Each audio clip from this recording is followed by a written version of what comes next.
साहब, एक अच्छी खबर कि जो है एक मामला खुश असलूबी से तय, तो यही उम्मीद थी हमें भी। बिस्मिल्लाहिर्रहमानिर्रहीम। आज हमारे प्राइम मिनिस्टर की तरफ से मुख्तलिफ टीवीओं में जो खबर चली है कि उन्होंने कहा मिसाली तलक़ात हैं, अल्लाह का शुक्र है ये बेमकसद सी बहस थी, इसका नोटिफिकेशन हो जाएगा तो वो मामलात हल हो जाएंगे। मेरा ख्याल है गालबन मिनिस्टर इंफॉर्मेशन ने सहाफ़ियों से बात भी की है। हाँ। तो कहे सब ये इस किस्म के इशू डिस्कशन होने भी नहीं बड़े बड़े और इश्यूज हैं, उन पे डिस्कस करें। अफगानिस्तान आपके सर पे चढ़ा है, इकॉनमी तबाह हुई है, अमेरिका आके आपके इधर लोगों को मिल रहा है। आप मतलब आपकी आज सबसे बड़ी प्रायोरिटी, आप एग्री करते हैं कि यार 5-6 बिलियन डॉलर यहाँ से इस इकॉनमी में से जो ज़ाया होते रहते हैं, आज खबर हम डिस्कस भी करेंगे, और यार उधर से कुछ करें, IMF से जान छुड़ाएं, भैया हम ये इसमें मीडिया लगा हुआ। देखें असल इशू है आम शहरी को इससे गर्ज नहीं कि कौन कहाँ बैठा है, उसको ये गर्ज है मुझे बिजली का बिल कितना आ रहा है, मेरे घर का किराया कितना है, मेरी इनकम कितनी है, मेरे बच्चे पढ़ा सकता हूँ नहीं, मैं बीमार हो तो इलाज करा सकता हूँ, किसी खुशी गमी की ईद में जा सकता हूँ। आम इशू कौम के तो 99% मसाइल ये है ना, उन्हें GDP भी फलां पोस्ट हो गया फलां, उनका इनसे लिंक ही ये फ्रॉड होता है। ऐसी मोटी मोटी इस्तिलाहों में बात की जाती है, लगता है किसी और सियारे की बात हो रही है, जेब हमारी कट रही होती है। जब वज़ीर आज़म खुद कह रहे हैं कि जी मेरे मिसाली तलक़ात और मादी में भी नहीं थे, तो मेरा ख्याल है अब ये जैसे ही नोटिफिकेशन आ जाएगा नया तो ये खत्म हो जाएगा। वंस एंड फॉर ऑल जो है ये बेस्ट। अच्छा जी आगे बढ़ते हैं। हजूर ये मरियम साहिबा और उनसे मिले हैं, ये एक पुराना हमारा है, जब से ज़मीन से सियासत के राब्ते मलिक साहब कटे हैं तो ये एक तसर गहरा हो गया कि भाई जो आलमी ताकतें हैं वो ही हमें पावर में ला सकती हैं। ये है काई साहब आपने तो बड़ा ऐसे किया जैसे आपको पाकिस्तान का पता ही नहीं है। आई एम सरप्राइज जो सवाल आपने किया। मुझे अच्छी तरह याद है 80s या 90s में बड़ी मशहूर ज़माना किताब आई थी 3 A's की ना, अल्लाह आर्मी एंड अमेरिका। तो हमारे तो ब्लड में शामिल है कि यहाँ पावर यहाँ अल्लाह मियाँ देता है, यहाँ आर्मी देता है। ये जो मैं किताब का रेफरेंस देता हूँ, अल्लाह का शुक्र है वोट तो हमने कभी इज्जत नहीं दी ना, हिस्ट्री में भी आज भी नहीं। और मैं भी समझता हूँ ये जो कार्रवाई है बेसिकली परसेप्शन की है कि जब आप हमारे यहाँ अनफॉर्चुनेटली पॉलिटिकल पार्टीज अपने वोटर पे तो काम करती ही नहीं, वोट ना इनको, मेरा इनको ये भी यकीन है वोट से कोई हुकूमत भी नहीं बनती, तो लिहाजा ये जो सिम्बल्स लाते हैं ना वो सिम्बल साइकोलॉजिकली बड़ा, मतलब मैं अगर नून में हो तो मुझे बड़ा अच्छा लगेगा कि अमेरिकन हमें मिल रहे हैं।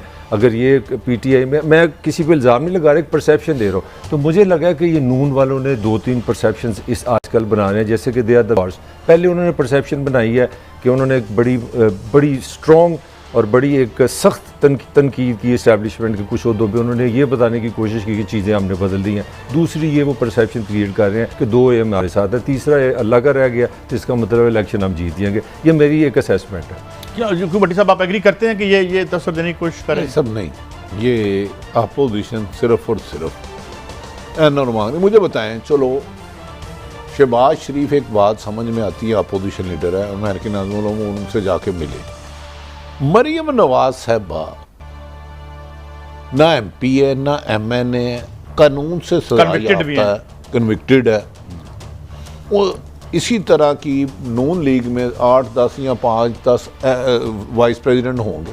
मुझे इनसे मुलाकात समझ नहीं आती। एक तरफ हम कह रहे हैं कि हमारी असल ताकत अवाम है, लोग हमारे साथ हैं, 22 करोड़ हमारे साथ है, हमारे इनका दुख दर्द खाए जा रहा है, हम इनके दुख में कमज़ोर हो गए हैं, हम इनके रूप में भूखा रहना शुरू कर दिया है, हमारा मेकअप करने को दिल नहीं चाहता, हमारा सैर करने को दिल नहीं चाहता, हम महंगे पर्स नहीं खरीद सकते, कोई मतलब फजूल खर्ची नहीं करते, 2-3-4 हज़ार में महीने का गुजारा करते हैं। तो अब मैं मलक साहब आप बताएं, आप अमेरिका गए भी हैं, मरियम साहब किस कैपेसिटी में मिली है? देखिए पहले तो मैं आपको एक बड़ी कॉमन सेंस की बात है, इतनी छुपी हुई नहीं। जो लाहौर का कौंसलेट होता है ना वो बेसिकली एक उनका एक ऑफिसर है, उसका काम कोई सियासत नहीं होता।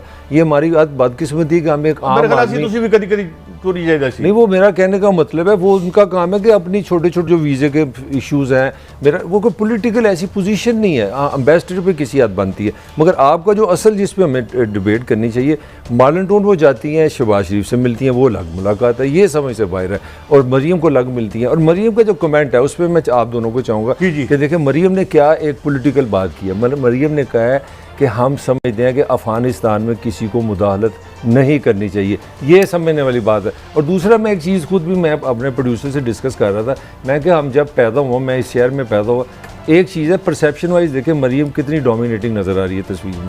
नॉर्मली हमारे क्या तस्वीर से बाहर आ रही है? नहीं देखें ना यार, हमारे यहाँ तो होता है कि अमेरिकन आ गया तो आप सारी तस्वीर उसकी बनाते हैं। तो मरियम ने जो तस्वीरें अपनी बनाई है उसमें अपनी एग्जिस्टेंस दिखा रही है। नहीं देखिए, मैं आपको थोड़ा पर्सपेक्टिव लॉन्ग शॉट लिया है, 6 लोग आ रहे हैं, उसमें उनके घर वो आए। मेरा पॉइंट तो सुन लेना। मेरा मौको मलक कादी साहब फिर वही है। नहीं, मेरा पॉइंट सुन लेना। ना तो शहबाज शरीफ की आपने तस्वीर दी और खुद वो सेंटर में, मेरी बात आप मुकम्मल। आपने बात ठीक की, मैंने यही, अब आप बोले। उन्होंने बात ठीक की। मेरा मौक़िफ़ है कि अमेरिकन में जो आए हैं, शहबाज शरीफ अपोजिशन लीडर बनता है, नून लीग के सरबराह बनता है, मरियम नवाज साहिबा, फिर जो लोग कुछ कहते थे कि नवाज शरीफ साहब अमेरिका में लॉबिंग करते हैं, क्या इस बात को थोड़ी सी तक़वियत नहीं मिलती? मुझे ये बताएं। पहले तो मैं एक मलिक साहब की बात पे एक दिलचस्प आपको बताऊं।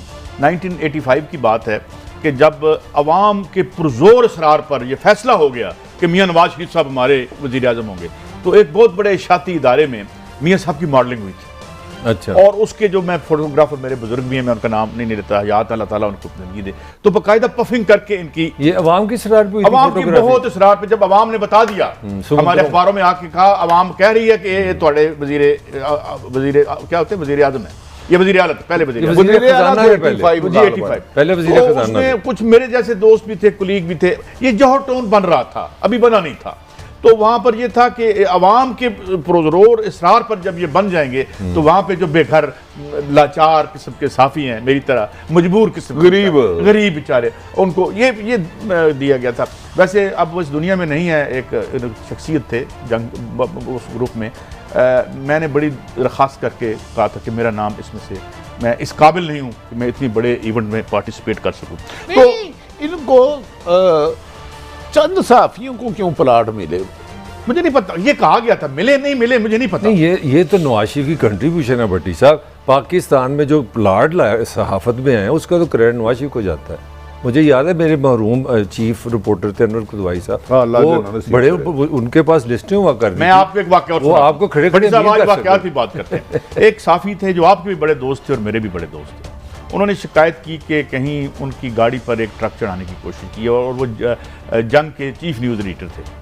तो बड़ा किस सन की बात कर रहे हैं आप? बस सन ना पूछे, ये हुकूमत मियाँ साहब की थी। अच्छा, अवाम की हुकूमत नसीब करे, वो बड़े दलेर साफी थे, अल्लाह उनके दर्जात वोट की इज्जत थी। अच्छा, अब मैं कुछ वाकयात सुना रहा हूँ आपको। तो मुन्नू भाई के घर में मेरे ख्याल में राना साहब आईजी थे, वो भी शायद गए वहाँ पे, यानी राना मकबूल की बात, आईजी नहीं था, कुछ और थे। तो फिर उसके बाद मियाँ साहब से मुलाकात हुई उन साहब, वो बैठे रहे, गपशप हुई, उनका जी ठीक है, वो चले गए। तो जाने के बाद रावी रवायत करता है और वो कहता है कि मियाँ साहब ने बड़ी हैरत का इज़हार किया कि केड़ा साफी सी, ना इन्हें काम कराया है, ना इन्हें प्लाट लिया है।